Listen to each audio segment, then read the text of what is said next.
Hey, well, thanks for joining us for our next season of our small group Bible study. This is season 2, and we're going over the New Testament. We went over the Old Testament last year and did an overview of the whole thing, and we're continuing on this year with going over the New Testament. Now, because of the nature of this, obviously we can't, get into the weeds too much and go verse by verse because we have to cover the whole New Testament in just 1 year. And so this is really a survey class where we're covering large sections of Scripture and large ideas related to the New Testament. And so the format will be the same as last year, largely, where we discuss kind of an idea or a section of Scripture and the themes contained in that. And then there's an opportunity for discussion. And so once again, we have Chad here. And as we get into the New Testament, what we're going to be talking about this week is we're talking about the transition from the Old Testament to the New Testament. And so, Chad, if you wouldn't mind reading in John chapter 1, that would be great. Starting in verse 1. In the beginning was the Word, and the Word was with God, and the Word was God. He was in the beginning with God. All things were made through him, and without him was not anything made that was made. In him was life, and the life was the light of men. The light shines in the darkness, and the darkness has not overcome it. All right, so here what John is doing in his introduction is he's telling us who Jesus is, and he's doing that by connecting Jesus not only to the Old Testament, but to eternity, basically. And now the reason that this is important is because really we're trying to see that the Old Testament and the New Testament are not two different stories of two different gods. It's really interesting that you can look at the Old Testament as, or the entire biblical narrative, I would say, the Old and New Testament together. You can look at this as kind of a 3-act play. It's not the only way of looking at it, but it's an interesting way of looking at it. And this 3-act play has some definite boundaries to it and some themes that repeat.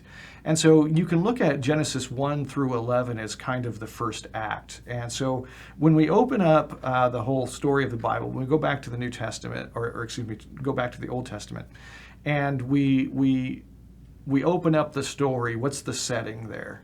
The beginning, and there's nothing. Right. And then there's something, Mm-hmm. And there's a progression of that something, and we find Adam and Eve in the garden. Right. And so you see a situation where you have Adam and Eve in the garden, and you have basically God with them, and there's a unity there, there's a relationship there that's really important. So we have a fruitful place, a place that's full of life, a place that's full of blessing, a place that is, we could call maybe something like paradise, if not exactly paradise.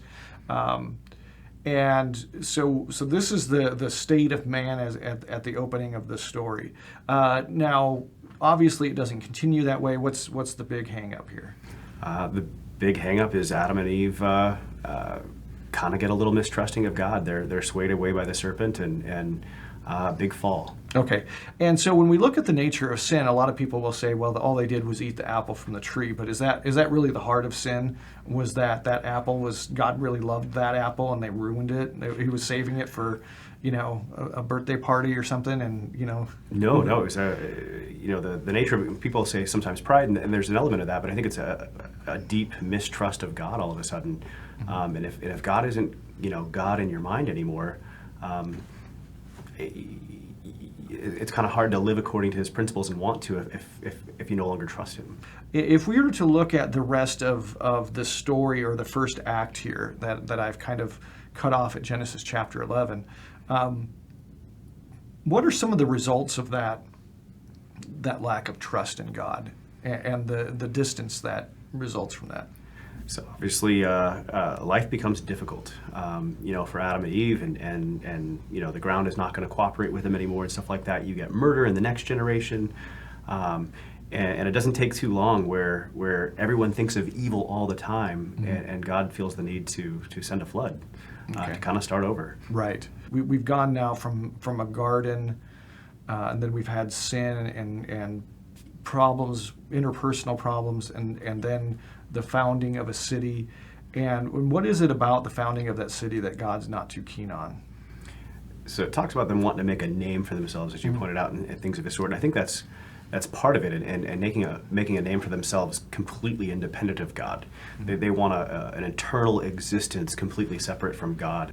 So the Tower of Babel is constructed, and it's constructed as a means of rebellion.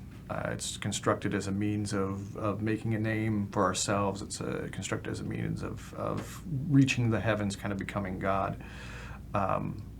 And when you look at Genesis 1 through 11, this seems to kind of compose this first act. And so we have the beginning in a garden and the ending of a city, and yet things are not right. Immediately in Genesis chapter 12, there's a huge change in narrative. And where are we going with that? Like, what we're starting over. How are we doing that, and why are we doing that? So in chapter 12, we get the introduction of Abraham. So, and we're starting over with one man who's married, I guess, when we encounter him, but without kids and childless, and God's going to grow him into one family and then into one nation, in an attempt to kind of get mankind on the right track. Yeah. And so we have kind of a do-over, and this second act is going to be, here's where things are going to go right. We have a new kind of Adam and Eve. We have in Abraham and his wife. We have eventually a new garden as they become a nation and enter into the promised land. And yet it goes wrong. How does it go wrong? I mean, it goes wrong the same way it always goes wrong, in a lack of trust in God. It's the common way it goes wrong. And, obviously this nation grows up in servitude, and that's actually by design. That's not the part that actually goes wrong. But when they get to the promised land, once again, from the very get-go, they see miracles and all this stuff, but immediately there's just this lack of confidence, this lack of faith, this lack of trust in God, to the point that God has to take some time to deal with that. Yeah, and you can see, like as an example, the person of Solomon who kind of builds the temple, and so you have God's presence in this promised land with his people, and yet he goes awry, and sin enters into the garden. And when you look at the prophets and the way that they address Israel right before they get taken into captivity and get put into exile, right before that and during that, what is the charge against them?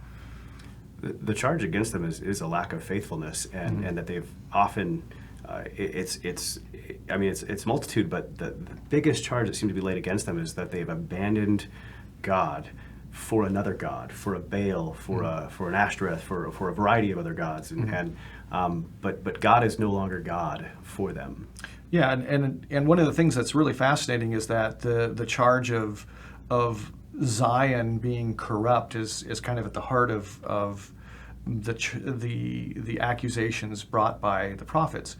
And so once again, we can see the progression of kind of garden to city, but the city is corrupt because of sin. We had a new Adam and Eve. We have a new promised land. We have sin entering into that. And at the end, we have a corrupt city. Zion is no longer who she's supposed to be. She's corrupt. And yet there's a promise of that there will be another Zion. And then we have this 400 years of silence, and then we enter into the New Testament. So how is the New Testament kind of a continuation or a third act of this story, and what's different this time?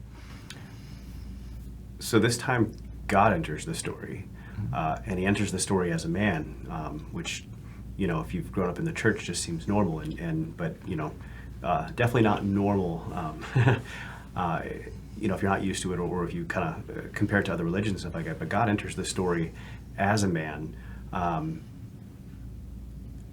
that one he can succeed where man in his fallenness never has. And so we see that Jesus is completely faithful to God, and he dies as a result of that faithfulness to God, and he's raised up from the dead and is seated at the right hand of the Father.